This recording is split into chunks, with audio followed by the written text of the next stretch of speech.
આજથી લગભગ 50 વર્ષ પહેલા ભારતની અંદર રાષ્ટ્રીય કટોકટી જાહેર થઈ હતી અને આજથી લગભગ 5 મહિના અગાઉ ગુજરાતના અમરેલીમાં એક પ્રકરણ થયું હતું જે હતું પાયલ ગોટીને લઈને। હવે આ બે જે બાબતો છે તે બેને સાંકળીને એ બેની સરખામણી કરતા અમરેલીમાં ભાજપના નેતા દિલીપ સંઘાણીએ કંઈક જાહેર નિવેદન કર્યું છે। શું કહી રહ્યા છે દિલીપ સંઘાણી, સમગ્ર વિગત મેળવ્યા અહેવાલમાં। જય હિન્દ, BSI ટીવી ન્યૂઝ પર આપની સાથે હું છું નિધિ ગઢવી। આજથી 50 વર્ષ પહેલા ભારતમાં જે રાષ્ટ્રીય કટોકટી જાહેર કરવામાં આવી હતી તે અને આજથી લગભગ 5 થી 6 મહિના અગાઉ અમરેલીમાં પાયલ ગોટી સાથે જે ઘટના બની, આ બે બાબતોને સરખાવતા ભાજપના જે નેતા છે દિલીપ સંઘાણી તેમણે કશું કહ્યું છે। જાહેર મંચમાં કાર્યક્રમમાં તેમણે આ બાબતે શું કહ્યું પહેલા તે સાંભળીએ। રેલવે સ્ટેશન લાવીએ અને સૌથી જુદા પ્રકારનો લઈ અમને ખીચડીયા લઈ ગયા અને ત્યાંથી સાબરમતીમાં મોકલ્યા।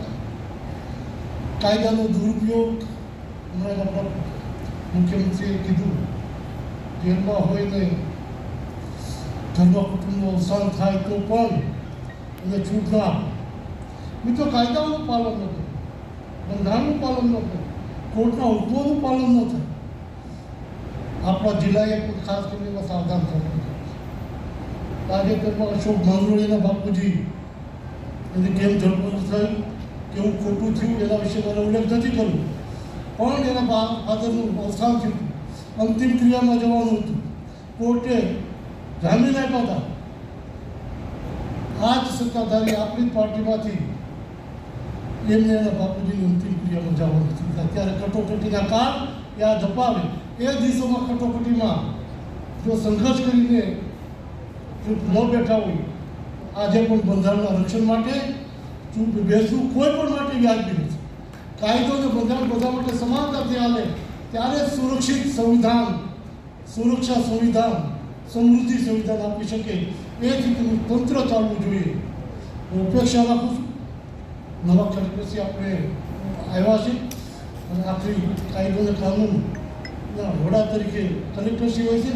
કાયદો અને કાનૂન જાળવવામાં કલેક્ટરના વિશ્વાસપાત્ર સાથે કહું છું, કોઈ પણ ચમરબંધીની વાત નહીં માને, કાયદા પ્રમાણે કરતા છે તો તમારી સાથે જિલ્લો ઊભો રહેશે અને જિલ્લામાં કાયદો અને સુરક્ષા વ્યવસ્થા થાય એના માટે આપ સતત કાળજી રાખજો, કારણ કે જિલ્લામાં થોડા કાયદાના ભંગ થવાના કિસ્સાઓ જે રીતે બની રહ્યા છે મને લાગે છે ખૂચે છે અને બોલીએ ત્યારે એના અંગે અર્થઘટનો જુદા કાઢે છે, પણ કાયદો અને વ્યવસ્થા જળવાય દેશ, રાજ્ય, જિલ્લો અને સામાન્ય વ્યક્તિ માટે ખૂબ જરૂરી છે।